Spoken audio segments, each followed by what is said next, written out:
Assalamualaikum warahmatullahi wabarakatuh semua. Salam hormat dan salam sejahtera para hadirin sekalian. Saya ucapkan selamat datang ke sesi Tazkirah siri yang ke-66. Majlis menzahirkan ucapan ribuan terima kasih di atas kehadiran semua di dalam majlis ini secara dalam talian melalui aplikasi Zoom.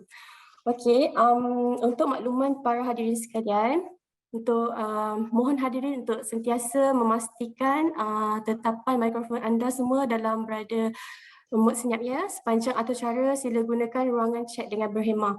Dan juga mohon kerjasama peserta untuk mengimbas kod QR atau pautan yang akan diberikan di hujung program ini nanti. Untuk pendaftaran, kehadiran peserta sepanjang tempoh program akan direkodkan dalam sistem urus bakat bagi kaki tangan UKM, dan para peserta juga digalakkan untuk mengaktifkan mod kamera bagi mewujudkan suasana yang kondusif semasa webinar dan sesi fotografi yang akan dikendalikan. Okay, bismillahirrahmanirrahim. Yang berbahagia Profesor Siti Razaimah Syekh Abdullah, Timbalan Dekan Persiswaza, yang dimuliakan lagi penceramah jemputan kita ya yang didatangkan khas pada pagi ini, iaitu Puan Rohanatan. Yang dihormati para timbalan dekan, para penolong dekan, para pengurusi jabatan, para profesor, para pensyarah, para pegawai pengurusan profesional, staf pelaksana, tuan-tuan dan puan-puan yang saya kasihi sekalian. Assalamualaikum warahmatullahi wabarakatuh dan salam sejahtera. Melati kuntum tumbuh melata, sayang merbah pohon cemara. Assalamualaikum mulanya kata, saya sembah pembuka bicara. Selamat datang ke sesi Tazkirah siri ke-66. Para hadirin sekalian, bagi memberkati majlis kita pada pagi ini, kita membukakan sesi Tazkirah dengan bacaan umul kitab Al-Fatihah. Bismillahirrahmanirrahim.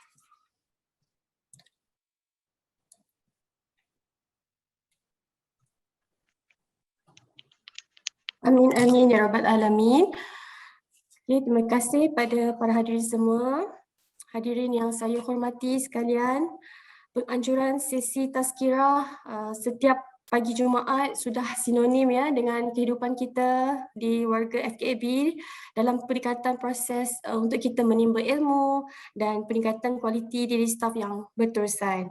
Maka dengan itu, ambillah peluang ini dengan sebaik-baiknya, dengan pengajaran yang penuh bermakna buat diri kita semua.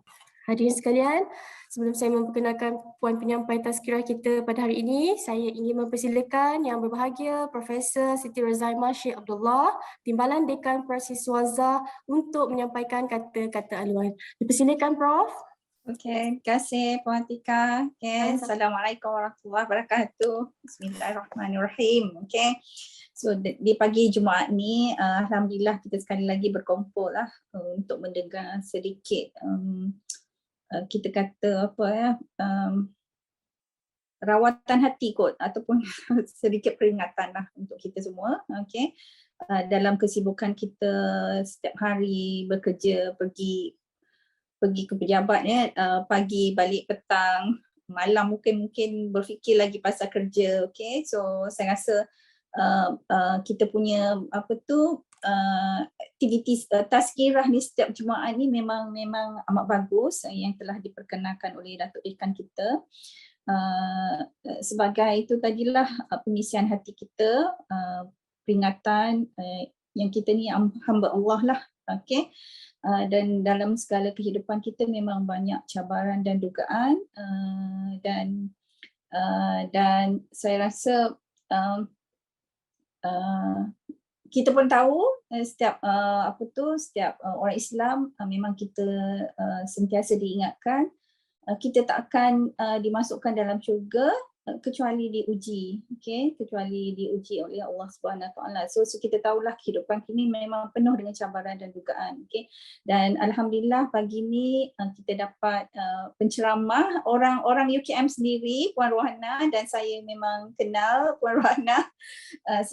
Sebelum ni Puan Rohana memang di akademik, so menguruskan hal-hal Persiswaza.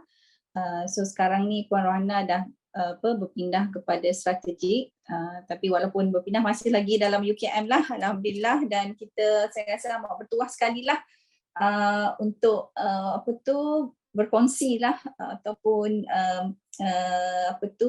segala apa pengisian yang akan disampaikan oleh Puan Rona pada pagi ini. InsyaAllah sama-sama kita hayati dan apa yang kita boleh amalkan, memang untuk mendapat ketenangan, keredaan kehidupan kita. InsyaAllah kita sama-sama amalkan dan ikutilah. So saya tanpa buang masa lagi, saya akan pass balik pada Puan Atikah sebab kita nak memaksimumkan untuk mendapat segala tips-tips lah dari Puan Rohana yang akan menyampaikan tajuk ceramahnya, iaitu mendamaikan takdir, ya. So itu tajuk tu memang bagi saya satu yang menusuk jiwa lah, bagi saya lah. Berdamai dengan takdir, berdamai dengan takdir. So kita InsyaAllah saya percaya Puan Rohana akan beri pengisian apa yang dimaksudkan dengan takdir dan sebagainya, dan bagaimanalah kita nak berdamai dengan takdir tersebut, untuk mencapai keredaan Allah Subhanahu Taala. So terima kasih. So Puan Rohana akan dapat menerima jemputan kami. Dan insyaAllah pada masa akan datang kami akan jemput lagi lah untuk memberi pengisian pada warga FKAP. So sekian, terima kasih. Wabillahi taufiq wal hidayah. Wassalamualaikum warahmatullahi wabarakatuh. Saya pas pada Puan Atikah. Terima kasih Yang Berbahagia Profesor Siti Rozaiah di atas kata anda sebentar tadi, ya. Seterusnya, para hadirin sekalian, izinkan saya memperkenalkan terlebih dahulu insan yang tidak asing lagi buat kita semua. Bukan saja di UKM, ya, malahan di komuniti. Tidak lain tidak bukan, iaitu Puan Rohana Tan. Sedikit latar belakang beliau yang ingin saya kongsikan kepada para hadirin sekalian. Beliau berasal daripada Temerloh, Pahang, merupakan timbalan terdaftar atau ketua pentadbiran Pusat Strategi UKM. Manakala kelahiran beliau pula, beliau merupakan alumni UKM, ya, di mana beliau mempunyai ijazah Sarjana Muda Pengajar Islam Syariah UKM pada tahun 1997 dan ijazah Sarjana Sains Pendidikan Pengembangan UPM 2013. Beliau sudah bekerja selama 25 tahun bermula tahun 1997 sehingga kini, di mana beliau telah berkhidmat sebanyak di 8 PTJ UKM. Beliau mempunyai pengalaman ceramah di mana beliau terlibat sebagai penceramah atau pengajar kepada lebih 50 program atau kursus anjuran dalam dan juga luar UKM. Pengalaman berharga apabila beliau juga turut diberi peluang melatih 13,000 sukarelawan Sukan C pada tahun 2017 bagi modul 3, iaitu motivasi sebagai sukarelawan anjuran Kementerian Belia dan Sukan. Dan beliau juga terlibat dengan program penulisan dakwah santai bersama penulis terkenal itu Bonda Noor. Antara tajuk antologi tulisan beliau adalah Runtuhnya Ego Seorang Ibu dari buku Seadanya Ku Terima dan Manisnya Redha dari buku Menggenggam Tekad. Ya, dengan itu majlis mempersilakan Yang Berusaha Puan Rohana Tan untuk menyampaikan tazkirahnya yang bertajuk Berdamai dengan Takdir pada pagi Jumaat hari ini. Dengan segala hormatnya dipersilakan Puan Rohana. Terima kasih. A'udzubillahi minasyaitonir rajim. Bismillahirrahmanirrahim. Rabbi shrah li sadri wa yassir li amri wahlul 'uqdatam min lisani yafqahu qawli. Allahumma salli ala Sayyidina Muhammad wa ala ali Sayyidina Muhammad kama sallaita ala Sayyidina Ibrahim wa ala ali Sayyidina Ibrahim wa barik ala Sayyidina Muhammad wa ala ali Sayyidina Muhammad kama barakta ala Sayyidina Ibrahim wa ala ali Sayyidina Ibrahim fil alamin innaka Hamidum Majid. Terima kasih Puan Pemudah Cara, Saudari Atikah Qurratu Aini. Sedap nama tu. Yang berbahagia Profesor Insinyur Dr. Siti Rozaiah, Timbalan Dekan Prasiswaza, Puan Nur Izzati, Ketua Pendaftar, yang juga menjemput saya, menghubungi saya beberapa hari lepas. Terima kasih warga Fakulti Kejuruteraan dan Alam Bina yang dikasihi, tuan-tuan dan puan-puan yang saya hormati sekalian. Assalamualaikum warahmatullahi wabarakatuh. Alhamdulillah, syukur kepada Allah Subhanahu Wa Taala kerana dengan izinnya kita dapat berkumpul pada hari ini. Rasakan kesyukuran itu. Ya. Tanpa izin Allah tidak mungkin. Wa imma menarik nafas sendiri pun kita tidak mampu. Ya. Jadi ucapkan, rasakan kesyukuran itu. Jadi cuba kita tarik nafas panjang. Cuba tarik nafas, rasakan nikmat Allah itu. Ya. Ucapkan Alhamdulillah. Cuba lagi 3 kali. Kan? Tarik nafas panjang. Sama-sama, lepaskan, ucapkan Alhamdulillah. Dan lagi sekali, tarik nafas panjang. Tahan sekejap dan lepaskan. Ucapkan Alhamdulillah. Ya. Percayalah, di saat kita menarik nafas pada hari ini, ada insan lain yang telah terhenti nafasnya. Begitulah hukum alam. Jadi, setiap detik nafas kita, kalau boleh kita ucapkan syukur kepada Allah Subhanahu Wa Taala, ya, yang mengizinkan kita untuk menambah bekalan amal. Ya. Bererti usia yang diberi ini untuk kita menambah kebaikan. Ya. Jadi hari ini hari Jumaat yang mulia, jangan lupa hari yang penghulu segala harinya, daripada Abu Hurairah, Rasulullah SAW bersabda yang bermaksud, sebaik-baik hari yang terbit matahari ialah pada hari Jumaat. Ingat ya, sekarang kita berada pada hari Jumaat. Apa kelebihan hari Jumaat? Dan Rasulullah teruskan, pada hari itu Adam diciptakan. Ya, bapa kita Nabi Adam diciptakan pada hari Jumaat. Dan pada hari itu Adam dikeluarkan daripada syurga. Pada hari Jumaat juga akan berlaku kiamat. Ya. Jadi kiamat tidak akan berlaku kecuali pada hari Jumaat. Ya. Kita sudah berada di ambang akhir zaman. Dan pada hari Jumaat juga tidaklah seseorang hamba itu berdoa kepada Allah melainkan doanya dikabulkan. Ya. Hadis ini riwayat Muslim, hadis sahih. Jadi ruang dan peluang yang ada pada hari Jumaat ini, kita perbanyakkan membuat amal soleh, kebaikan. Ya. Paling kurang pun kita berkata-kata yang baik. Ya. Antara amalan hari Jumaat adalah, mungkin semua ramai orang tahu, tapi tak apa, untuk intro ni kita recharge sikit. Ya. Perbanyakkan selawat. Ya. Perbanyakkan selawat. Allahumma salli ala Muhammad wa ala ali Muhammad. Kalau tak Sayyidina pun boleh, ataupun nak selawat Jibril pun boleh, sallallahu ala Muhammad. Kan? Perbanyakkan. Kalau hari biasa mungkin kita berselawat 100 kali, hari Jumaat cuba pergi 1000 kali. Ya. Kalau 100 tak buat, buatlah sekurang-kurang 10 kali pagi, 10 kali petang. Ya. Kalau tak buat juga, tidak tahulah nanti kita berada di mana di hadapan Allah kelak. Adakah kita mendapat syafaat Rasulullah ataupun tidak. Sebab Rasulullah telah berjanji, barang siapa yang berselawat kepadaku pagi 10 kali, petang 10 kali, layak baginya menerima syafaat. Jadi kita bermuhasabah diri kita, berapa banyak kita telah berselawat kepada Rasulullah SAW. Itu yang pertama pada hari Jumaat. Seterusnya pada Jumaat juga kita digalakkan sangat-sangat membaca surah Al-Kahfi. Ya.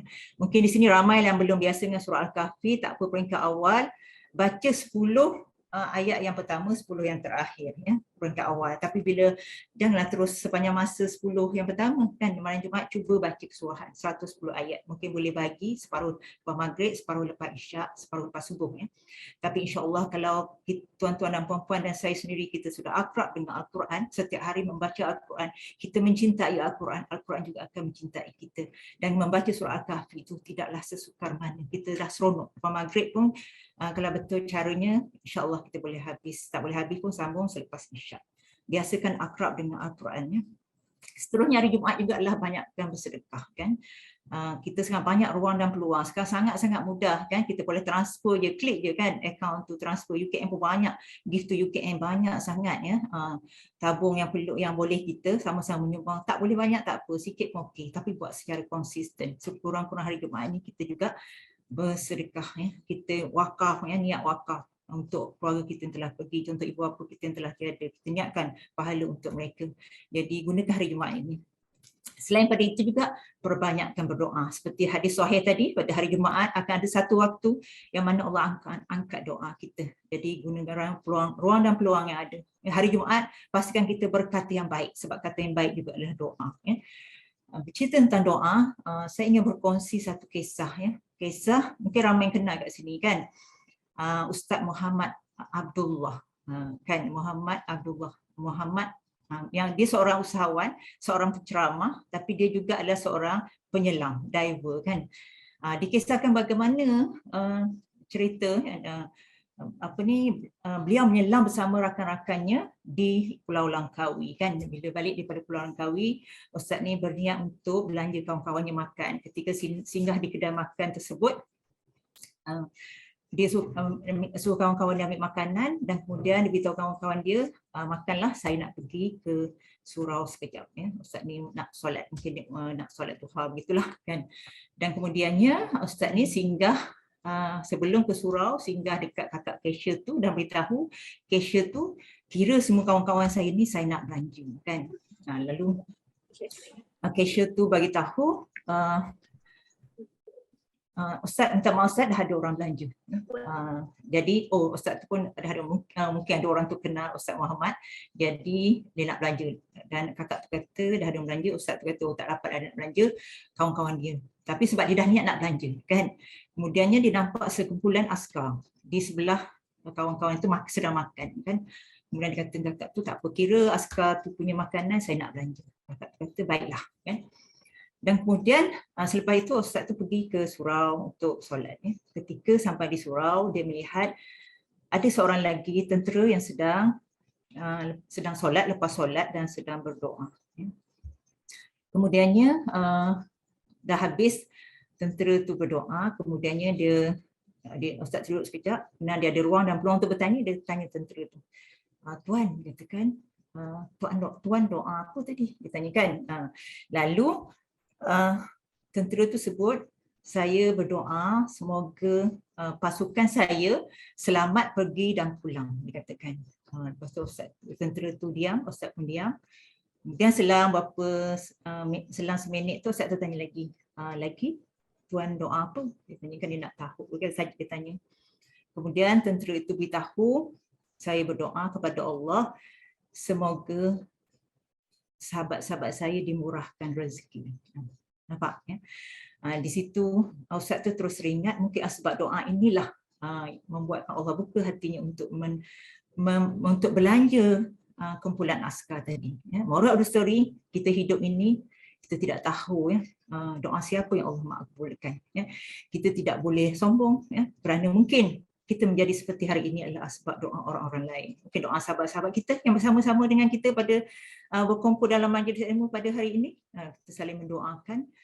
Dan juga paling pastinya adalah mungkin kita menjadi seperti hari ini adalah doa daripada ibu bapa kita. Khusus doa ibu kita, kerana doa ibu tu tidak ada hijabnya. Baiklah, kita pergi kepada tajuk kita hari ini, berdamai dengan takdir kan. Waktu Puan Izzati tanya saya nak bagi tajuk apa, saya beritahu, saya kata saya nak bagi tajuk berdamai dengan takdir ya. Kenapa saya tajuk ini sebenarnya tajuk ini sangat dekat dengan hati saya dan saya percaya juga dengan kita semua ya. Sebabnya orang yang pertama yang mengajar saya untuk berdamai dengan takdir adalah ibu saya ya. Dan ibu saya telah pun pergi meninggalkan kami adik-beradik 2 minggu yang lepas ya. Saya dididik oleh ibu bapa saya sejak kecil untuk bersyukur dengan apa yang Allah hadirkan ya. Dan saya melihat ibu saya, dia tidak pernah merungut, dia tidak pandai berletih. Waktu akhir-akhir usianya, saya cerita sikit lah, mudah-mudahan ada kebaikan kepada kita semua. 28 hari sebelum arwah ibu saya kembali ke rahmatullah, ibu saya diuji jatuh. Dia jatuh, kemudian patah tulang pinggul.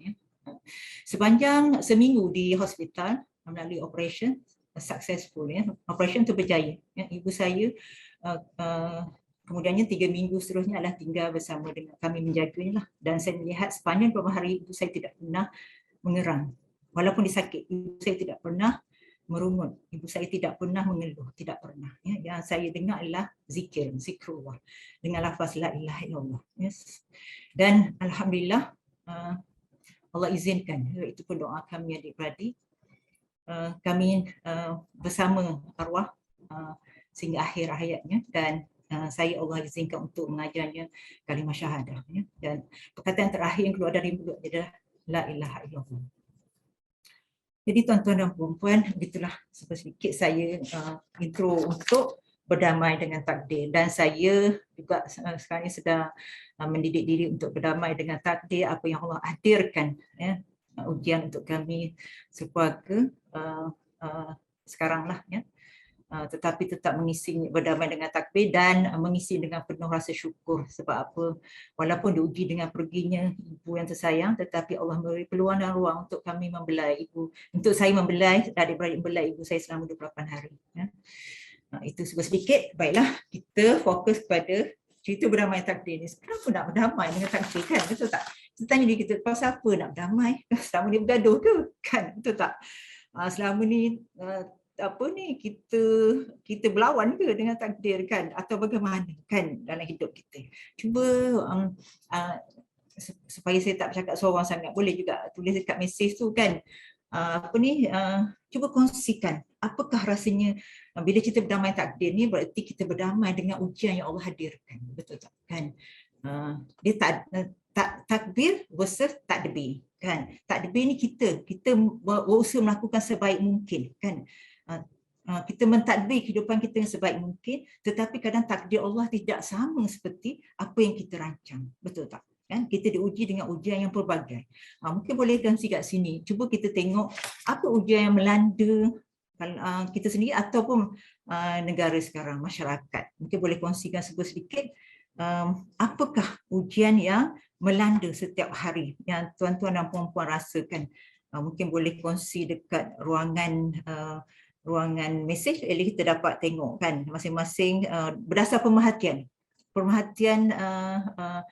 sekeliling kita, apakah yang kita nampak ujian yang melanda negara atau melanda diri kita sendiri, kan. Okay, sambil itu mungkin saya kongsikan juga slide. Kan, cerita tentang ujian sekarang ni macam-macam. Kalau sebelum ni penyakit, betul tak, COVID-19, kan, diuji. Ada orang memang dia berusaha menjaga kesihatan dengan baik, betul tak, tapi kemudiannya dia diuji mengalami dilanda penyakitnya, COVID-19 contohnya, kan. Macam ni saya sebutkan, ada saya juga kehilangan ibu tahun ini kerana COVID-19, betul, kan. Kehilangan orang yang kita sayang, kan. Kalau keluarga, penceraian, kan, ujian apa lagi, kan, anak tidak mendengar cakap contohnya, kan. Apa lagi, ujian tempat kerja, kan, kita rasa kita lah yang paling malang di tempat kerja, betul tak, kan, paling teruk, paling banyak diberi kerja, kan, akulah yang paling malang, bos paling garang, kan, kita buat kerja sehabis baik tapi bos tak hargai, kan, betul tak, kita buat kerja kita rasa sehabis baik tapi kawan-kawan tidak menghargai, kan. Lagi apa, bencana alam, betul, kita dah berapa banyak kes baru ni, banjir, kan, pelbagai musibah, kan, kebakaran, ya, kerosakan, kemalangan, ya, itu juga ujian. Kita dah cuba dah memandu dengan berhati-hati, rupanya tak pasal orang langgar kita, kan. Jadi itu adalah ujian demi ujian. Jadi bagaimana untuk kita berdamai dengan takdir, ya. Seperti saya tengok kat sini, kan, redha dengan ujian Allah berikan dan berfikiran positif di mana ada hikmah yang nanti di kemudian hari. Alhamdulillah. Okey, kemudiannya kita saya share sedikit. Okay, ini antara ujian-ujian lah sebenarnya, pelbagai lagi ujian, ya, di luar sana, kan. Okey, takdir versus takdir. Ya, takdir ni apa kita buat? Kita lakukan sebaik mungkin, ya, tetapi yang berlaku kadang mungkin sama. Pasal kita rancang, kita belajar bersungguh-sungguh dan kemudian kita berjaya di dalam pengajian kita, akhirnya kita mendapat pekerjaan yang kita idamkan. Itu maksudnya takdir dan takdir itu selari. Ya, selari. Tapi ada dalam satu keadaan yang mana kita berusaha, kan, kita mentadbir sehabis baik kehidupan kita, tetapi takdir yang berlaku adalah sebaliknya. Ketika itulah kita perlu berdamai dengan takdir, ya. Sebelum saya pergi lebih lanjut, saya ingin kongsikan satu kisah ini, kan. Ramai, saya percaya ramai orang mungkin ada yang tak kenal, tapi kalau yang biasa dengan aktiviti-aktiviti kebajikan akan tahu kisah. Ini kisah Mak Wan, Iron Lady Choket. Mak Wan ni kehidupan dia pada usia dia 11 tahun, dia telah dikahwinkan oleh ibu bapanya dengan seorang lelaki dan dibawa ke Kuala Lumpur. Coketlah. Rupa-rupanya suaminya adalah seorang pengedar dadah. pada usia 11 tahun kan, 11 tahun. Mak Wan sekarang berusia hampir 70 tahun begitu kan. Kemudiannya mana kisah sekarang ni dia nak cerita bagaimana dia berdamai dengan takdirnya. Mak Wan ini apabila berada di Kuala Lumpur selama 40 tahun dia bergelumang dengan dadah. Jadi penagih dadah dan kemudiannya keluar masuk pusat serenti, keluar masuk penjara. Itu adalah kehidupannya, kehidupan Mak Wan. Dan suaminya ditangkap dan akhirnya suaminya dihukum mandatori, pengedar dadah mandatori, dan Mak Wan kekallah sendirian sehingga akhirnya Mak Wan berubah dan sudah bebas daripada dadah menjadi seorang sukarelawan, bermula daripada sukarelawan kepada agensi anti dadah kebangsaan, kemudiannya di pusat serenti membantu penagih-penagih dadah, dan apabila keluar Mak Wan melihat Mak Wan ni dia ingin membantu masyarakat. Berdasar pengalaman beliau, kemudiannya Mak Wan berniaga menjual kuih dengan sedikit. Dia Mak Wan bukan orang kaya kan, tetapi beliau punya jiwa yang sangat murni, bangkit daripada kegagalan masa silam, ingin memburu husnul khatimah. Jadinya dia design kehidupan dia untuk husnul khatimah dengan membantu masyarakat gelandangan di Chowkit. Menjual dengan untung sedikit, memberi makanan kepada gelandangan di Chowkit. Daripada kecil sedikit, mula beri makanan yang sedikit, kemudiannya dia mendapat sumbangan daripada NGO, maka kini dia telah memberi makanannya kepada ramai. Nampak tu yang berbaris belakang tu, semua bangsa berbaris untuk mengambil makanan di warung sahabat Mak Wan. Mungkin tuan-tuan dan puan juga boleh menyumbang untuk warung sahabat Mak Wan. Ada nama akaun dia, boleh capai dekat boleh Google je. Ini kisah Mak Wan.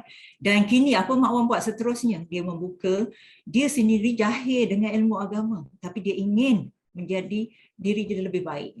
Jadi dia memanggil ustaz daripada NGO semua untuk dia belajar ilmu agama tersebut, dan kini juga dia mengajak kawan-kawan gelandangan dia sama-sama untuk mendengar ilmu-ilmu yang disampaikan untuk berubah ke arah kebaikan. Bayangkan seorang wanita yang dikahwinkan pada usia 11 tahun kan, kemudian rupanya berkahwin dengan, kisah malangnya bermula apabila berkahwin dengan seorang lelaki pengedar dadah, pengisap dadah, dan dia sendiri juga mengambil dadah. 40 tahun bergelumang dengan dunia hitam kan, keluar masuk pusat serenti, tapi akhirnya Mak Wan bangkit untuk berubah. Mak Wan design untuk dia pergi ke arah husnul khatimah. Jadi di sini kita selalu melihat kitalah yang paling malam, betul tak? Kitalah yang paling sedih, kitalah yang paling susah, kitalah yang paling teraniaya. Tapi di luar sana begitu ramai orang yang lebih lagi jatuhnya. Mungkin kita ni Allah cubit saja, tapi orang di luar sana ibaratnya sudah diterajam macam itulah, jatuh lagi kan. Saya sendiri ada kawan saya, dia sudah diceraikan oleh suaminya, kemudiannya sakit pula kan, kanser, kena breast cancer kan, tahap 3, tetapi terus bangkit, tidak menyerah, terus bangkit, berusaha kan. Jadi di situ kita mudah-mudahan kita dari kisah inspirasi ini kita belajar sesuatu, supaya kita merasakan bahawa rahmat Allah ini sangat luas. Baiklah. Seterusnya kan, kita selalu fikir, akulah yang paling berat diuji kan, kerja akulah yang paling banyak kan, akulah yang tak dapat naik pangkat, akulah dapat, selalu kita rasa kita mangsa, pemikiran mangsa, victimized mindset. Sebenarnya siapa hamba Allah yang paling berat diuji? Siapa kan? Jawapannya adalah para Nabi dan Rasul. Rasul Ulul Azmi lebih berat, dan antara Ulul Azmi adalah Nabi Muhammad SAW. Membaca kisah Rasulullah pun membuatkan kita rasa Allahu Akbar kan. Siapalah aku untuk tidak diuji? Aku bukan siapa-siapa pun kan. Saya selalu bercakap ini, aku bukan siapa-siapa pun. Aku hanya hamba Allah yang hidup akhir zaman ini. Solat pun tak khusyuk kan. Jadi siapa aku untuk memilih tidak diuji?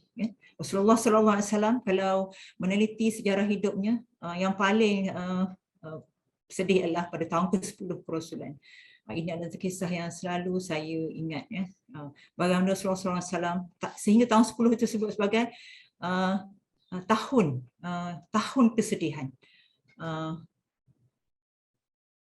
Rasulullah SAW pada tahun ke-10 kerasulan itu diuji dengan apa? Diuji dengan kematian isteri yang paling Rasulullah sayang, itu Sayyidatina Khadijah.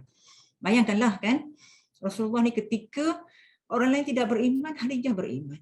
Khadijah mencintai Rasulullah, menyayangi Rasulullah, kan, menjaga Rasulullah. Ketika Rasulullah berada di Gua Hira, Khadijah naik ke Gua Hira, kan, di Jabal Nur tu tinggi, kan. Saya dulu cuba naik 45 minit ke atas tu, kan, dan di ruang yang sempit di Gua Hira itu, tapi Khadijah naik hantar makanan kepada Rasulullah.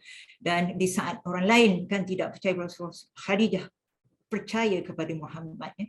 Sehingga akhirnya pada usia Khadijah, sebelum Khadijah Rasulullah ni berbeza usianya 15 tahun lebih kurang, kan. Tetapi sebenarnya cinta itu bukan pada usia, kan. Bagaimana Rasulullah begitu mencintai Khadijah, dan pada akhir usia Khadijah pernah berkata kepada Rasulullah, wahai Muhammad, sekiranya tulang belulangku boleh digunakan untuk agama Allah, gunakan. Nampak? Kenapa? Kerana Khadijah telah menyerahkan semua hartanya untuk agama Allah, kan. Yang akhirnya tinggal diri dia, ya. Bagaimana Rasulullah tidak sedih, ya?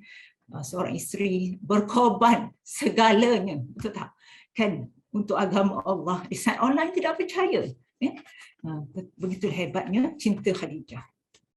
Dan kemudian pada tahun itu juga diuji dengan kematian bapa saudaranya Abu Talib, kan. Abu Talib ini tidak beriman kepada Allah, tetapi Abu Talib sangat menyayangi Muhammad, sangat menyayangi Nabi Muhammad SAW. Jangan sesiapa jentik, jangan sesiapa usik Nabi Muhammad, ya. Tapi apabila Abu Talib meninggal dunia, maka bermulalah cubaan demi cubaan, ya, untuk menghancurkan Nabi Muhammad SAW. Pada tahun kesedihan, dia pusat tahun kesedihan, ya. Dan kemudian Nabi Muhammad pergi ke Taif, kan, untuk berhijrah, untuk berdakwah kepada penduduk Taif bersama anaknya Zaid bin Harithah. Berjalan kaki 90 km, bayangkanlah ke Taif tu. Naik bukit, turun bukit 90 km, berjalan kaki, ya. Supaya tidak diketahui oleh orang Mekah Rasulullah berhijrah ke Taif. Tapi di Taif Rasulullah diuji lagi. Tidak ada satu penduduk pun yang beriman pada Rasulullah. Rasulullah pergi pada setiap buah rumah, ya, berdakwah, mengajak beriman kepada Allah. Tapi tidak ada seorang pun yang beriman kepada Allah dan Rasul. Malah apa jadi? Malah mereka mengumpulkan orang-orang, budak-budak nakal dan pemuda di Taif, lempar Nabi Muhammad SAW, kekasih Allah, dengan batu sehingga berdarah daripada kepala hingga ke kaki, ya, berdarah, ya. Dan malaikat pun tak sanggup tengok ujian yang Rasulullah hadapi. Lalu datanglah malaikat Jibril dan malaikat penjaga gunung. Sebab itu kata gunung tu ada penjaganya. Malaikat penjaga gunung bertemu dengan Rasulullah untuk sekiranya Rasulullah setuju nak angkat gunung tu, dua gunung di Mekah, iaitu Jabal Abi Qubais dan Jabal Abi Quaiqan. Diriwayatkan, ya, dua jabal, dua bukit itu untuk hentam penduduk yang ingkar itu, ya. Tapi Rasulullah tidak. Rasulullah memilih untuk memaafkan dan mendoakan. Kita belajar sesuatu di situ. Itu antara ujian berat yang Rasulullah hadapi. Ya, banyak lagi ujian. Kita mungkin perlu selalu membaca sejarah Rasulullah SAW. Andai benar kita menyertai Rasulullah, bacalah kisah hidup Rasulullah.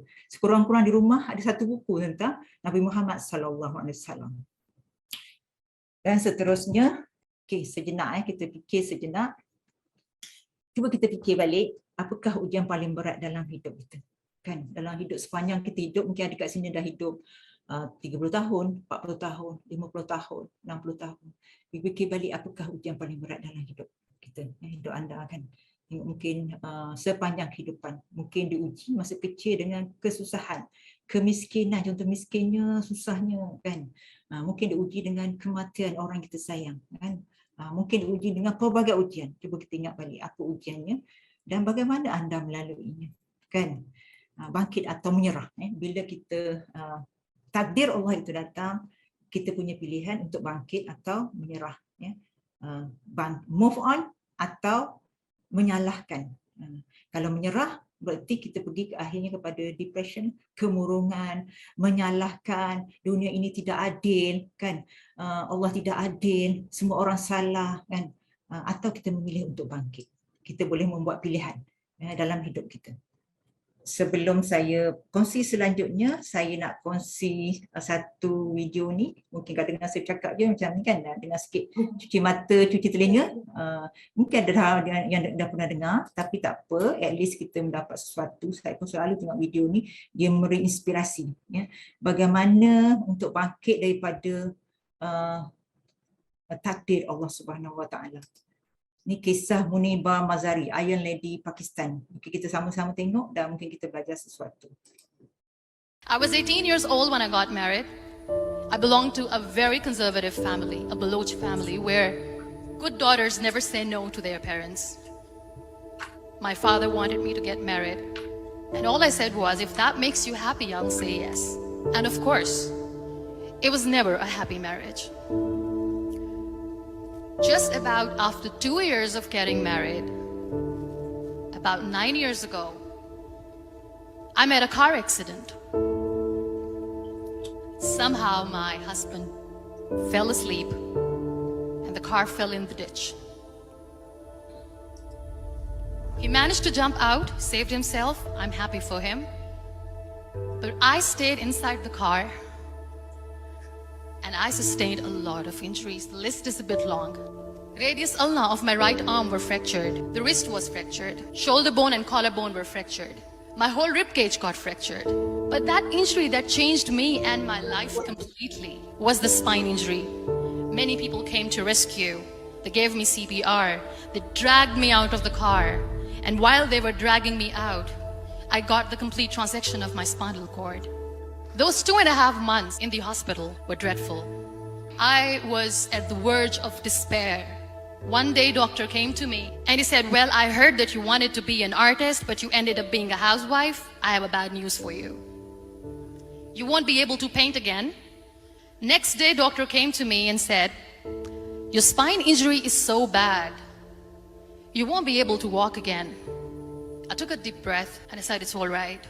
Next day, doctor came to me and said, because of your spine injury and the fixation that you have in your back, you won't be able to give birth to a child again. That day, I was devastated. I started to question my existence. Why am I even alive? So what kept me going was, one day I asked my brothers, I know I have a deformed hand, but I'm tired of looking at these white walls in the hospital and wearing these white scrubs. Bring me some colors, bring me some small canvas. I want to paint. So the very first painting I made was on my deathbed, where I painted for the very first time. What an amazing therapy it was. Without uttering a single word, I could paint my heart out. I could share my story. People used to come and say, what lovely painting. So much color. Nobody could see the grief in it. Only I could.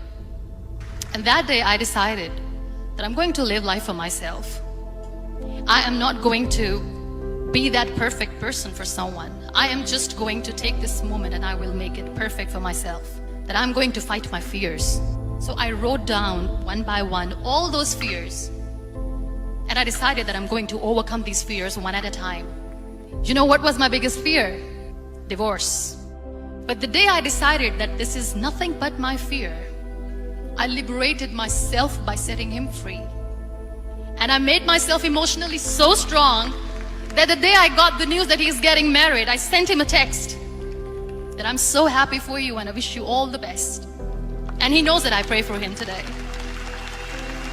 Number 2 was, I won't be able to be a mother again.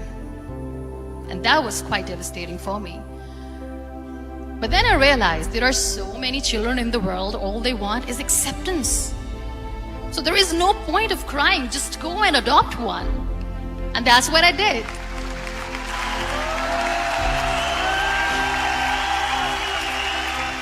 I gave my name in different organizations, different orphanages, and I waited patiently. 2 years later, I got this call from a very small city in Pakistan. I got a call and they said, are you Muniba Mazari? There is a baby boy and would you like to adopt? I could literally feel the labor pain. I said, yes, yes, I am going to adopt him. I am coming to take him home.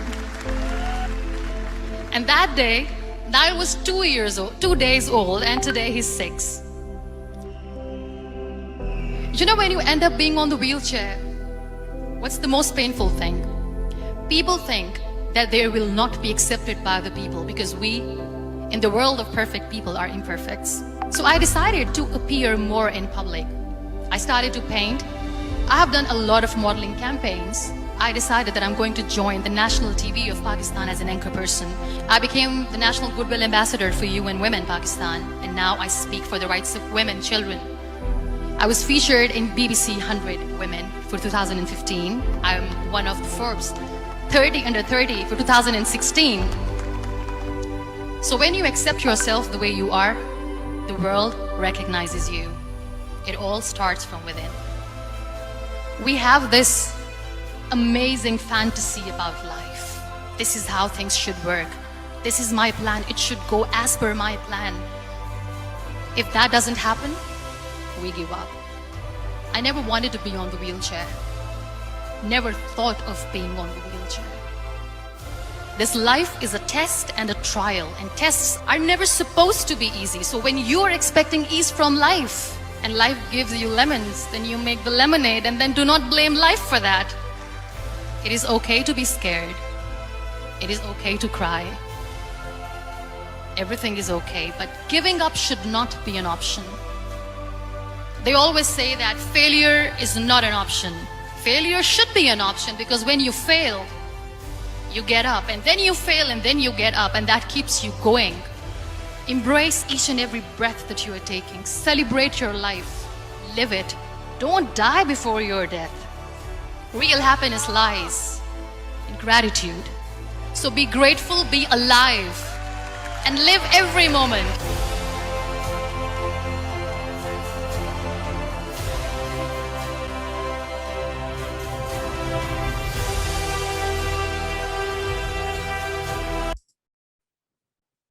Belajar sesuatu. Muhibah Mazhari, seorang Iron Lady di Pakistan, ya, bagaimana dia mempunyai ijazah, ya, tetapi selepas itu ayahnya ingin tradisi masyarakat Pakistan begitu kan, menyuruhnya mengahwinkannya, dan dia bersetuju untuk sebagai seorang anak yang patuh, ya, tetapi diuji, ya. Muhibah Mazhari diuji dengan perkahwinan yang gagal, dan di situ dia dilanda kemalangan. Kemudian bagaimana dekat situ nampak apakah ketakutan beliau, ya. Yang pertamanya dia takut penceraian, ya. Dia tulis kat situ kan, dia tulis kat buku catatan dia, pertama penceraian, perpisahan dengan suaminya, dan itu memang berlaku, dan Muhibah menghadapinya, ya, malah memilih untuk memaafkan suaminya dan mendoakan, ya. Itu satu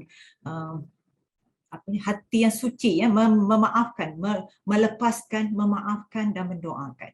Kemudian ketakutannya yang kedua adalah dia apabila doktor beritahu dia tidak boleh lagi melahirkan anak. Ini adalah ketakutan bagaimana wanita berkahwin apabila tahu tidak lagi boleh melahirkan anak. Tapi dia memilih bahawa dunia ini luas kan. Berapa ramai anak-anak kecil yang lahir luar sana yang perlukan penerimaan untuk orang menjaganya. Dan Muhibah mengambil anak angkat kan, dan anak itu sekarang pun dah besar kan. Seterusnya ketakutan beliau seterusnya apa? Tidak boleh berjalan kan. Dia lumpuh, tidak boleh berjalan, sudah pastinya dia tidak sama seperti masyarakat yang sempurna. Dia merasakan tidak diterima oleh masyarakat. Apa yang beliau lakukan adalah aktif bersama NGO sehingga akhirnya mendapat pengiktirafan demi pengiktirafan, ya. Dan bagaimana dia mengatakan tadi bahawa apabila kita menerima diri kita, dunia akan terima kan. Bersyukur, dia kata bersyukur, kemudian nikmati kehidupan, celebrate our life kan, live every moment, ya. Okay, at least kita belajar sesuatu di situ. Seterusnya saya kongsikan semula slide saya tadi. Okey, sekarang ni kita dapat sebut sedikit suntikan inspirasi pada kisah orang lain. Okey, apa kena buat untuk berdamai dengan takdir? Ini antara yang saya belajar, ya. Yang pertamanya kita kena kenal Allah Subhanahu Wa Taala.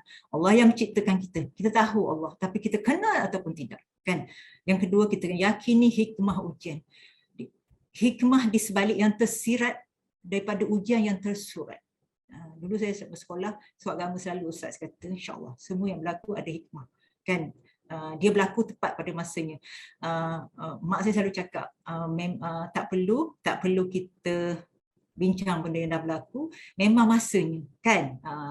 Masa mak saya jatuh itu selama ni Allah tidak izinkan dia jatuh, tapi pada hari itu hanya sedikit saja kan terjatuh depan pintu bilik.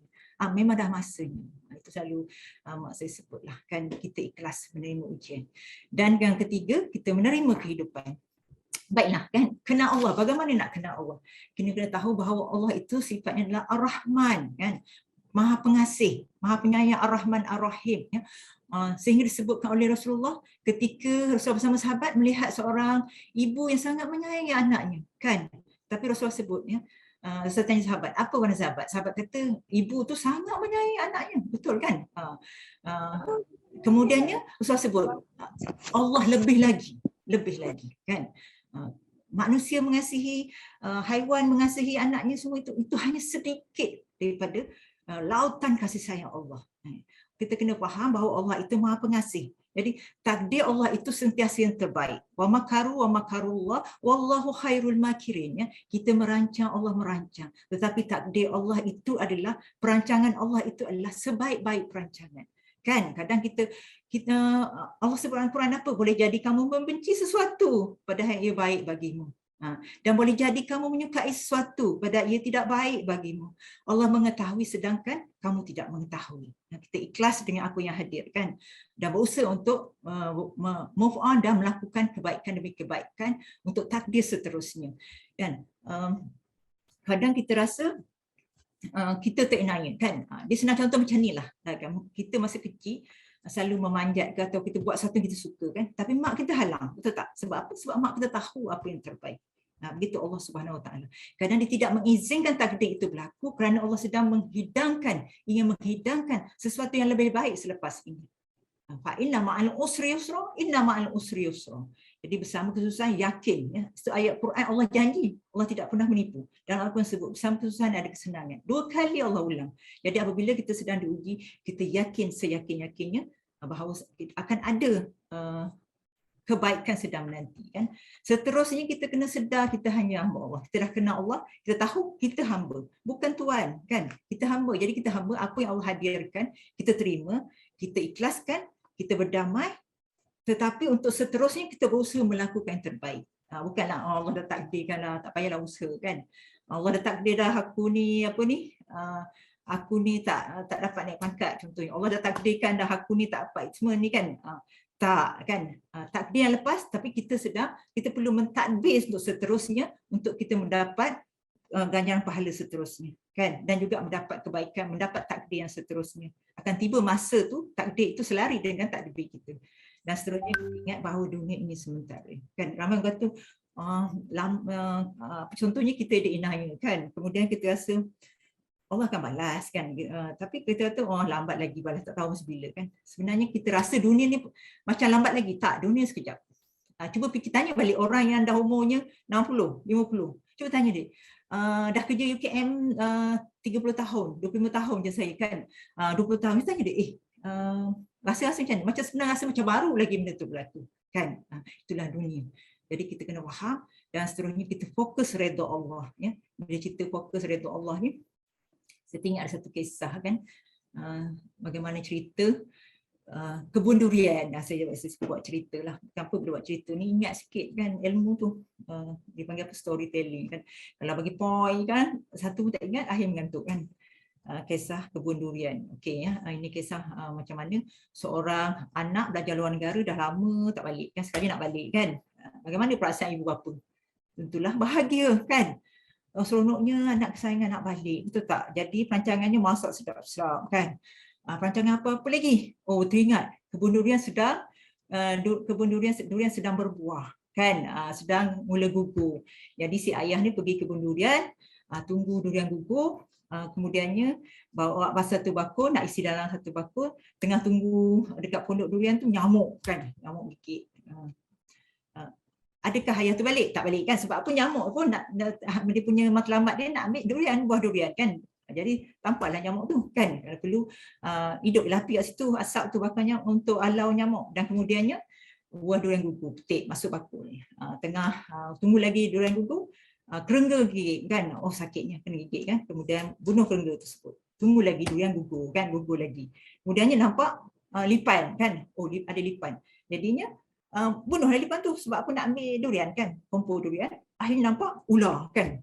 Seorang ayah yang berani bunuh ular tu kan. Ular pun tak berbesar mana, bunuh ular tu dan akhirnya dapatlah sebakul durian. So apa perasaan ayah tu? Mestilah sangat bahagia kan, nak hidangkan anak kesayangannya dengan buah durian yang memang dia tahu anak dia suka. Betul tak? Kan? Jadi bila dia bawa balik anak makan buah durian tu dengan sedap, adakah dia kisah tadi masa dia duduk kat kebun durian tu jumpa ular lah, jumpa lipan lah, sibuk dengan kerengga lah, nyamuk lah? Tak kisah kan? Sebab apa? Sebab fokus dia adalah untuk mendapatkan sebakul durian untuk dihidangkan kepada anak kesayangannya. Begitu juga dengan diri kita. Bila kita betul-betul fokus kepada redha Allah, begitulah orang beriman. Bila dia memang fokus hati untuk menggapai redha Allah, untuk bertemu Allah di syurga, untuk bertemu Allah di hari kiamat, di hari akhirat kelak. Apa juga yang datang dalam hidup ini sebenarnya hanyalah kecil saja. Sebab itu orang yang beriman, mereka begitu tenang bila diuji. Mereka begitu sabar bila diuji. Sebab apa? Sebab jika tak uji itu yang mereka sedih. Sebab mereka rasa Allah itu sudah meninggalkan mereka. Begitulah kita cuba mengubah mindset kita daripada mindset victimas sebagai mangsa kepada mindset mindset yang lebih positif mindsetnya. Yang pertamanya kita kena kenal Allah Subhanahu Wa Taala. Kita tahu Allah Maha Pengasih. Apa yang Allah hadir itu sebenarnya adalah yang terbaik untuk diri kita. Okey, itu yang pertama. Seterusnya yang kedua, inilah perjalanan hidup kita. Kita jangan terleka di dunia ini sebab kita dunia ni tak lama. Bila-bila masa kita boleh pergi. Mungkin sekejap lagi. Kita tak tahu, kan? Jadi, kita tanya diri kita, apa yang kita nak sebenarnya? Kan? Kalau kita ramai tanya sebenarnya nak apa ya? Dia akan jawab, saya ingin mendapat kejayaan, berjaya di dunia dan akhirat. Setuju? Memang setuju. Tetapi pernah tak kita fikir, kita design tak untuk mendapat kejayaan di dunia dan akhirat? Apa yang kita buat hari ini, kita design tak untuk kita mendapat husnul khatimah? Kan? Apa yang kita buat semalam, kita adakah ke arah kejayaan dunia dan akhirat? Kalau semalam tu okey dah berlalu, tak apa, okey. Selepas ni, mulai hari ni dan besok, apakah kita design kehidupan kita untuk kejayaan di dunia dan akhirat? Untuk kata-kata akhir kita adalah la ilaha illallah. Kalau kita design itu, sekarang kita tengok apa yang keluar daripada mulut kita, adakah penuh dengan kebaikan atau sebaliknya. Kan? So kita tanya diri kita sendirilah. Saya juga bermuhasabah untuk diri saya sendiri dan tuan-tuan dan puan juga, kita sama-sama bermuhasabah untuk diri kita. Sebenarnya aku nak apa? Kan? Selalu bertanya diri sendiri. Aku nak apa? Perjalanan kita masih panjang. Sekarang kita berada di alam dunia, kita akan menempuh satu alam yang sangat panjang. Kan? Di alam kubur saja ribuan tahun, kan? Itu belum alam seterusnya yang akhirnya penentunya sama ada syurga atau neraka. Tapi design kita, perancangan adalah di dunia. Kita melepasi tak, lulus tak ujian yang Allah hadirkan kat dunia untuk kita pergi. Akhirnya sama ada syurga atau neraka. So kita muhasabah diri kita sendiri. Inilah perjalanan hidup kita yang tak boleh kita nafikan. Setuju tak setuju, memang inilah hakikatnya. Okey, yang kedua, bagaimana kita nak berdamai dengan takdir. Kita kena yakin bahawa setiap ujian itu pasti ada hikmah. Tadi saya sebut dalam surah Al-Insyirah, fa inna ma'al usri yusra, inna ma'al usri yusra. Bersama kesusahan pasti ada kesenangan. Pasti ada kemudahan. Yakinlah, itu janji Allah. Allah tidak pernah sesekali menipu hamba-Nya. Dua kali Allah ulang dalam surah sebut, kan? Fa inna ma'al usri yusra, inna ma'al usri yusra. Makna serius Allah beritahu. Allah nak beritahu hamba-Nya sabar dengan ujian sebab aku akan hidangkan pelangi indah selepas ini. Betul tak? Cuba kita ingat balik. Kita diuji, contohnya saya dulu pengalaman dah pindah 8 PTJ, kan? Mula-mula pindah tu, alah bestnya saya duduk kat situ, tiba-tiba dapat surat arahan pindah, kan? Dah masa seminggu 2 minggu macam itulah arahkan pindah. Sedihnya rasakan tinggal kawan-kawan kita, bos baik, buat kerja bagus, semua buat sedih, betul tak? Tetapi bila diingat balik, kan, perjalanan hidup saya di UKM, saya bersyukur dahulu saya melalui pelbagai PTJ, banyak saya belajar, dapat ramai kawan, kan.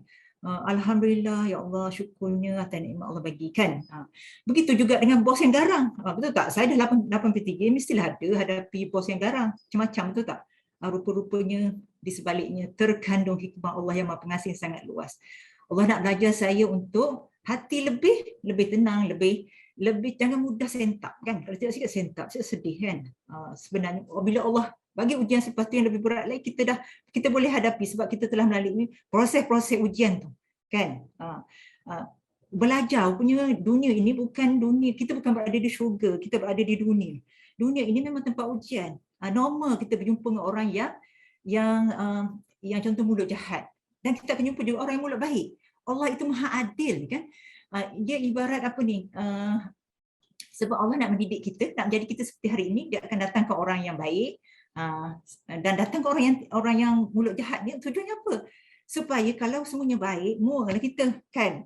Contohnya suami kita lah, kan, suami kita romantik sangat, kan, kita nak masuk kereta pun tolong bukakan pintu kereta. Tapi sekiranya berlaku begitu, mungkin kita jadi riak, betul tak? Kita jadi sombong, kan?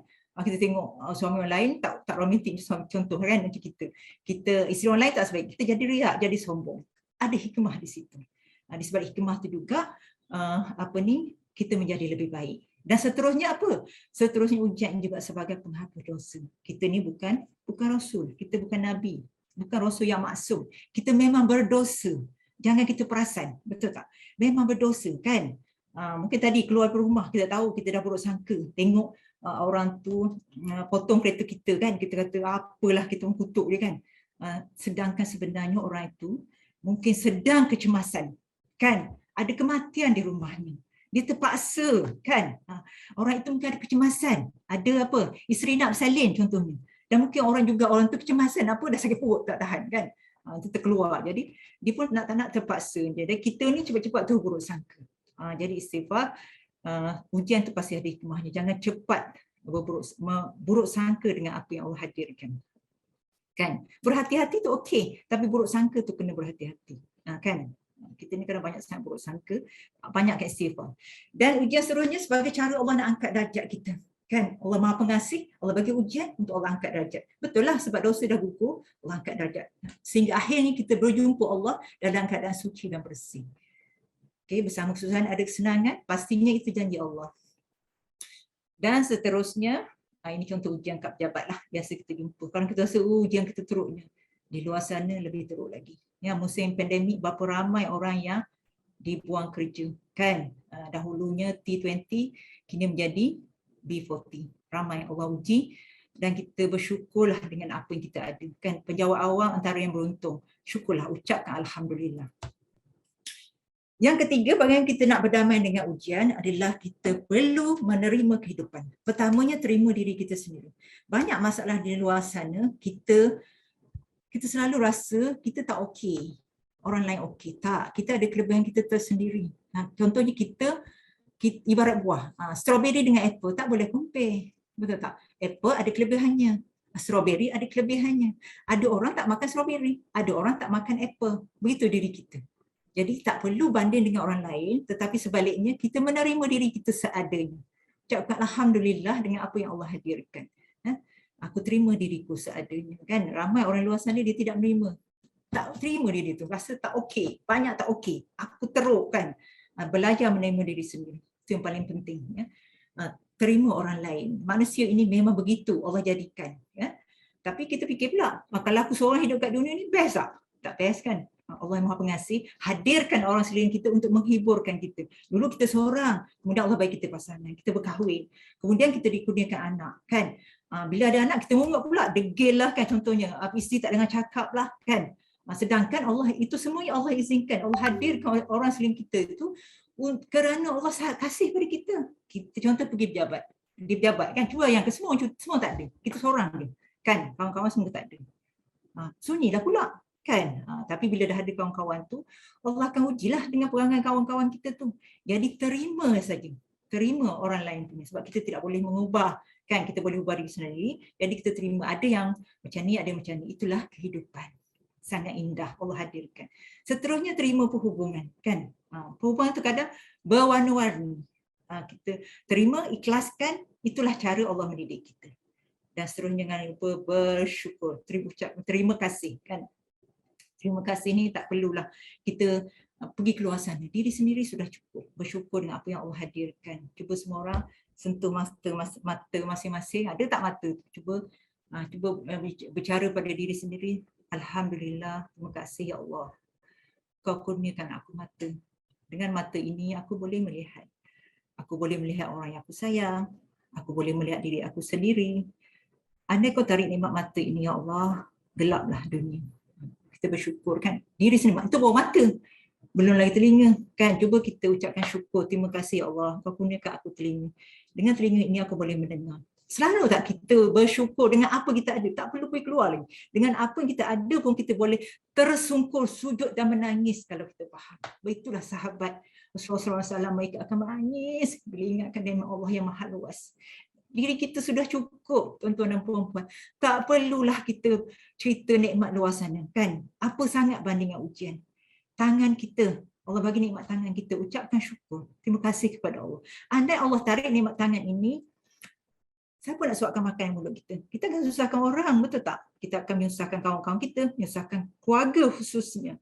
Nyuapkan tangan ke mulut sendiri pun tak mampu apabila Allah tarik nikmat tangan ini. Ucapkan kesyukuran itu. Kadang kita lupa, kan? Kaki, nikmat kaki boleh berjalan. Berapa ramai di luar sana yang Allah tarik nikmat kaki, tak boleh berjalan. Tapi kita alhamdulillah boleh berjalan dan dunia kita rasa luas. Kan? Rumah kita seronok boleh dekat bilik kita, pergi kat dapur kan, semua tu. Apabila kita berterima kasih dengan kehidupan ini, insya-Allah kita akan tenang dengan kehidupan. Ya. Itu tiga yang kita belajar tadi. Okey, ini yang saya belajar sedikit bagaimana untuk kekal positif. Saya kongsikan teknik terapi diri kekal positif banyak. Tapi antara yang saya belajar dan saya praktiskan, bila dia beruji dengan pelbagai ujian, pertamanya kurangkan bercakap perkara-perkara yang lawa, ya, perkara yang tak baik. Merungut tu ataupun mengumpat, membawa semua, jangan tahukan. Memang Allah larang pun, tak diuji pun larang kan. Jadi bila diuji, kurangkan bercakap kecuali hal yang penting, perbanyakkan istighfar dan selawat. Tuan-tuan dan puan-puan, saya percaya di sini ramai yang mengamalkan istighfar dan selawat. Ajaib istighfar itu.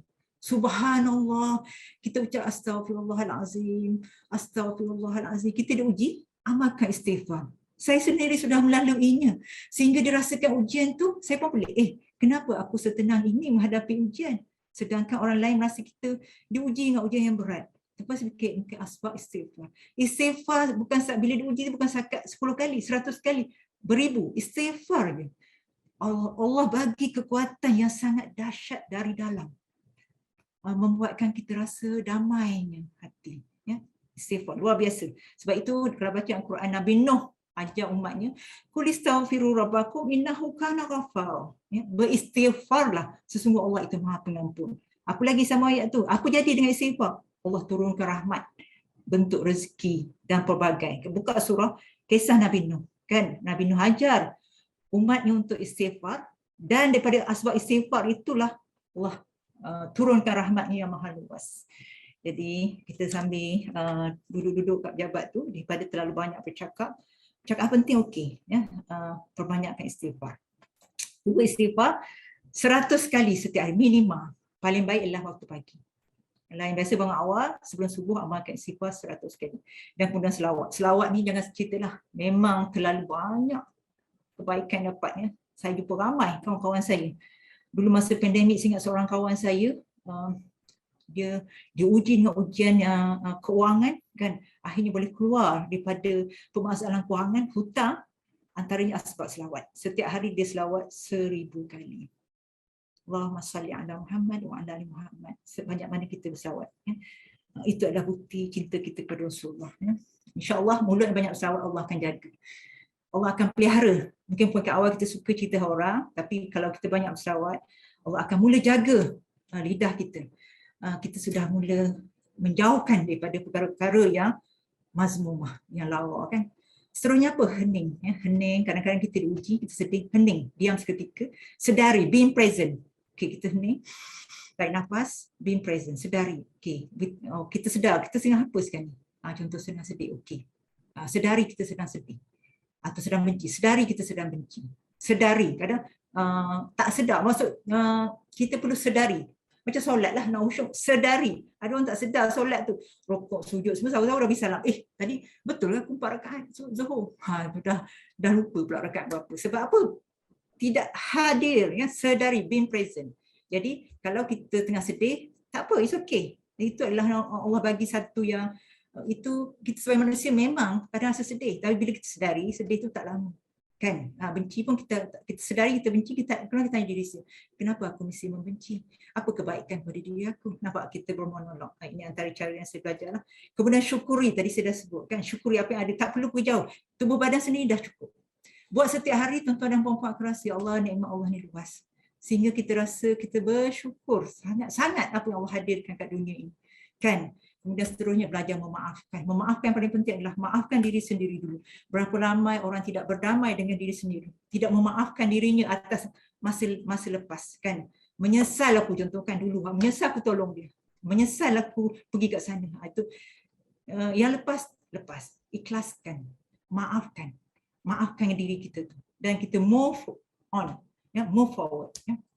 Seterusnya, berdoa dan mendoakan. Ya. Perbanyakkan berdoa. Berdoa waktu yang paling sesuai adalah sepertiga malam. Sebelum subuh sesuai. Kan? Pukul 4 pagi bangun, solat tahajud dan berdoa. Saya ingat saya belajar dengan Tuan Guru Ustaz Arun bin Arwah dahulu. Dia kata kalau kita ada masalah, bangun sepertiga malam waktu tahajud itu, kita berdoa kepada Allah seperti bercerita kepada kaunselor contohnya. Wahai Allah yang Maha Pengasih, tengoklah aku ni banyaknya masalah. Macam tu cerita kan. Ya Allah, akhirnya kita sebut, wahai Allah yang Maha Pengasih, yang Maha Berkuasa, tolonglah aku untuk keluar pada masalah. Biar tak apa, keluar mata banyak pun tak apa. Berlinang apa tak apa, kan? Itu yang saya belajar. Dan mendoakan, belajar mendoakan orang lain. Peringkat awal, orang yang kita musuh kita susah nak doakan. Tapi kalau kita dah biasa mendoakan, insyaAllah kita boleh mendoakan dan memaafkan. Sebab apa? Sebab kita memang nak pergi, nak berdamai dengan takdir, kan? Seterusnya juga perlu jaga fizikal kita, kan? Amalkan setiap hari, jangan hari kerja saja. Bangun awal pagi. Lepas itu kalau belajar bagaimana pakar-pakar hebat di barat, mereka antaranya Robin Sharma memperkenalkan 5 AM Club, bangun pukul 5 pagi. Tu barat. Islam dah lama ajar, Rasulullah ajar bangun awal pagi buat solat tahajud, kan? Makan secara sederhana, minum banyak air supaya kita ada air mineral lah, kan? Supaya kita badan kita penuhi dengan energi yang positif. Seterusnya berkawan dengan orang soleh. Seka yang positif, penting. Kalau semua yang susah nak buat, at least buat dua. Berdoa, minta pada Allah, berdoa, bercerita kepada Allah Subhanahu Wa Taala. Kita jatuh sebab dunia, bangkitlah kerana Allah. Kan? Tak boleh buat lain, berdoa. Kedua, berkawan dengan orang soleh. Kita berada di kelompok yang keladak, cuba jauhi. Sebab kita sedang nak pulihkan diri kita, jauhi, cari orang-orang yang baik. Mungkin kita pergi mana, kat mana, kelas-kelas ke, ataupun pergi kat masjid, ada kumpulan-kumpulan majlis ilmu, kita join. Ya, dua perkara itu, saya tak boleh lama. Kemudiannya, saya pun saya sikit masa lagi, checklist harian sebagai seorang Muslim, kita cuba buat benda ni, insyaAllah Allah akan wa may yattaqillaha yaj'al lahu makhraja. Siapa bertakwa kepada Allah, Allah akan bagi jalan keluar. Ya. Antaranya adalah bangun awal pagi dan bersyukur, solat tahajud, cuba buat solat tahajud. Kalau sekarang subuh pukul lebih kurang dekat pukul 6, kata 5.45 masa solat, sebab solat tahajud. Buat je 2 rakaat. Ajaib solat tahajud ni. Luar biasa. Allah bagi jalan keluar. Solat sunat rawatib, kalau tak boleh semua, at least solat sunat sebelum subuh. Baca Al-Quran, tolong akrab dengan Al-Quran. Cintailah Al-Quran, Al-Quran akan mencintai kita. Cuba. Baca. Tengok, baca Al-Quran setiap hari. Tak banyak sikit pun tak apa. Solat fardu awal itu, sedekah jangan lupa. Sedekah, kan. Dan paling afdal ialah kita setiap kali dapat gaji, jangan lupa ibu bapa kita. Jangan pernah miss bagi ibu bapa setiap bulan. Ya, setiap bulan daripada awal bekerja sampailah kita bersara sampai bila-bila. Dan kalau ibu bapa telah pergi, gunakan duit itu untuk kita wakafkan ke jalan Allah, niatkan kepada ibu bapa kita. Kita insya-Allah Allah akan bagi jalan keluar yang kita tak boleh jangka. Allah Maha berkuasa. Solat duha bagi yang mampu, istighfar at least 100 kali, paling bagus sebelum subuh, selawat 100 ke 1000 kali. Dan sentiasa bersangka baik dengan apa yang Allah hadirkan. Jangan lupa memaafkan sebelum tidur. Tak apa, maafkan saja, maafkan. Sukar memang peringkat awal, betul, tapi lama-lama ia akan begitu damai. Apa juga yang hadir, kita boleh memaafkan orang lain. Okey, ini istighfar, bagaimana cara istighfar, saya cuma nak tunjuk sajalah. Ini penghulu istighfar, boleh amal 3 kali pagi, 3 kali petang. Selawat kepada Rasulullah sallallahu alaihi wasallam, Allahumma salli ala Muhammad. Nak letak Sayyidina pun boleh, tak letak pun tak apa. Ya, ini selawat Jibril juga boleh amalkan. Mana-manalah salah satu, ya. Okey, rumusan, dah tiba rumusannya. Alhamdulillah kita telah sampai ke akhir. Rumusannya dalam hidup kita, kita tidak ada pilihan. Apabila kita telah berusaha, kita telah mentadbir sebaik tadbir kehidupan kita, berlakulah takdir Allah yang sama atau tidak sama, tapi kita tetap kena berdamai dengan takdir. Kita tetap kena ikhlas dengan Allah Subhanahu Wa Taala. Kita tetap kena terima apa yang Allah hadirkan. Ya, kenapa?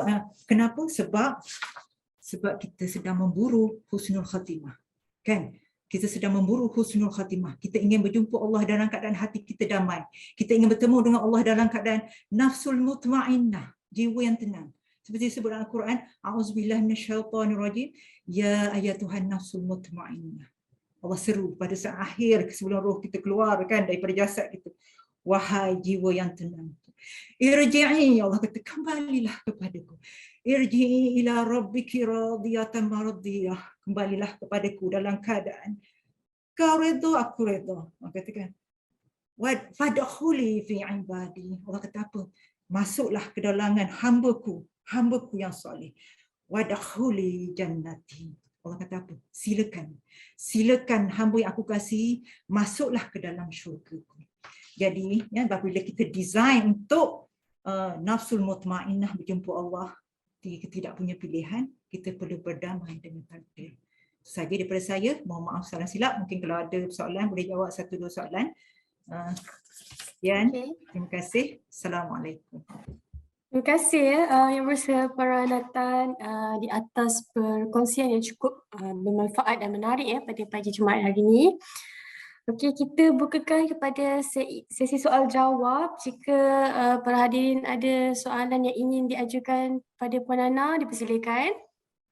Boleh saya jawab tu, insyaAllah saya jawab. Kalau tak boleh tu, nanti bagi pada setia lah. Okay, Assalamualaikum Puan Rahna. Saya start dululah. Silakan Prof.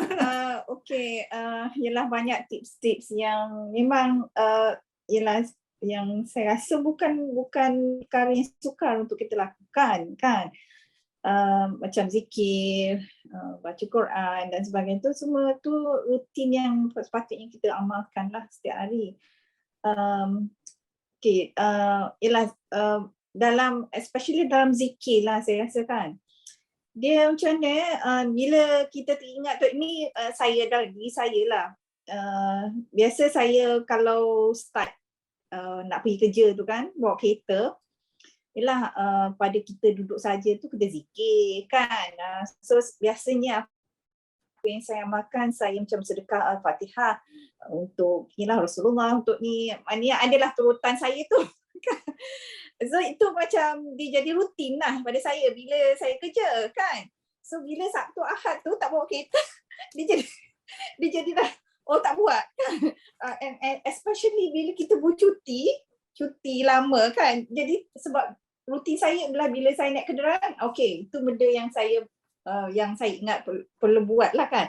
Jadi macam mana kita nak didik hati kita ni, ataupun even kalau zikir tadi Puan Rahna kata ya hari Jumaat banyakkan salawat apa semua kan, Rasulullah kan. So itulah bila kita teringat tu kita sebut-sebut, tapi yalah macam saya kata tak sampai 10 kali, lepas tu dah tak ingat dah, ingat benda lain kan. So macam mana nak kita supaya yalah hati kita tu lah sentiasa ingatlah untuk berzikir, selawat dan sebagainya. Telah minta tips lah daripada Puan Rahna. Terima kasih Prof. Siti Zaimah. Betul, kita sebagai manusia ni memang tak dinafikan. Ada ketika kita istiqamah, ada ketika kita lari sedikit kan. Sebab itu Allah Subhanahu Wa Taala mengajar kita untuk banyakkan berdoa, Rabbana la tuzigh qulubana ba'da idh hadaitana wa hab lana min ladunka rahmah innaka antal wahhab. Dan juga kita berdoa Al-Fatihah tu pun kita minta ihdinas siratal mustaqim, tunjukkan aku jalan yang lurus kan. Berbalik kepada istiqamah kita dalam melakukan zikir contohnya kan, melakukan amal ibadah yang lain ya. Kalau pengalaman saya sendiri dengan tim saya, memang kami buat checklist tadi, seperti yang saya tunjuk gambar checklist tadi, memang ada dalam buku kan, macam ni buku jurnal tu memang tengok setiap hari, okey apa dah selesai, apa yang belum. Lepas tu punya dah sampai ke petang tu perasan selawat baru 100 punya kan. Jadi bila ada buku tu memang dia mudah sikit. Itu pengalaman saya sendirilah, sebab kadang kita ni sebagai hamba Allah memang kita lupa itu memang kita alami, kan tidak istiqamah. Apatah lagi tambah dengan iblis yang sentiasa menghasut, kan? Tapi kita selalu baca auzubillahi minasyaitonirrajim dan kita amalkan Al-Fatihah itu. Biasanya saya macam itulah, saya akan buka buku jurnal saya, checklist saya tengok ini apa yang betul saya buat. Wak Imah kat rumah pun kadang kerja rumah pun sebab dah sibuk sana sini kan. Saya pun akan tulis apa contoh hari ni. Okey, target hari ni lipat kain contohnya kan, ataupun apa pun saya masuk dalam checklist harian kan. Selain checklist yang rutin untuk melakukan zikir dan juga baca Al-Quran, solat sunat dan sebagainya tu. Itu pengalaman saya sendirilah, Prof. Okay, so kasih tips yang bagus lah saya rasa untuk kita sama-sama ikut, insyaAllah. Okey, Puan Ana, boleh saya bacakan persoalan di ruangan chat? Boleh, silakan. Okey. Assalamualaikum warahmatullahi wabarakatuh, Puan. Apa tips untuk kita kekal istiqomah daripada Intan Idayu? Lebih kurang macam yang Prof tanya tadi jugalah. Tapi yang paling utama adalah sebenarnya berdoa. Ya. Jangan sentiasa kita doa silahul mu'min. Ya. Sentiasa hiasi hidup kita seharian dengan doa. Ya Allah, ya Tuhanku. Seawal pagi tu Rabbi dah doa.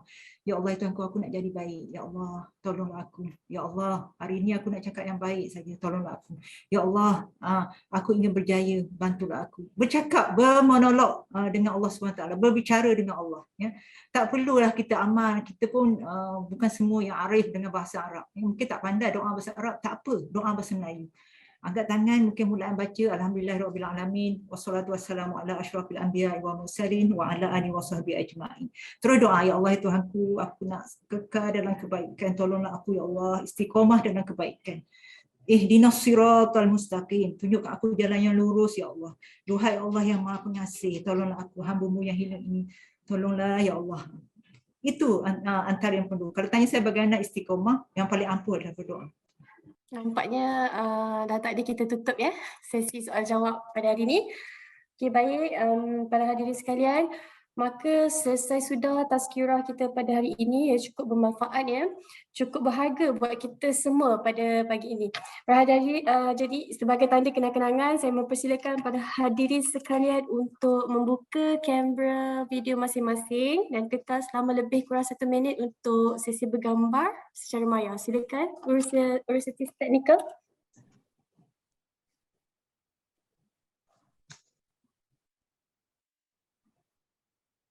Okey, yang bersama penghormatan kita terima kasih banyak ya di atas kesudian menerima jemputan kami, dan terima kasih yang berbahagia Profesor Siti Rozaima, juga semua para hadirin. Tahniah diucapkan kepada FKB dan juga pihak fakulti di atas penganjuran sesi tazkirah yang cukup bermanfaat pada hari ini. Mohon jutaan kemaafan di atas segala kekurangan dan kelemahan pihak penganjur. Terima kasih sekali lagi dan salam hormat kepada semua. Semoga kita semua bertemu lagi di masa akan datang. Kita tutup majlis dengan surah Al-As dan tasbih kafarah. Sekian saja. Terima kasih. Assalamualaikum. Ustazah.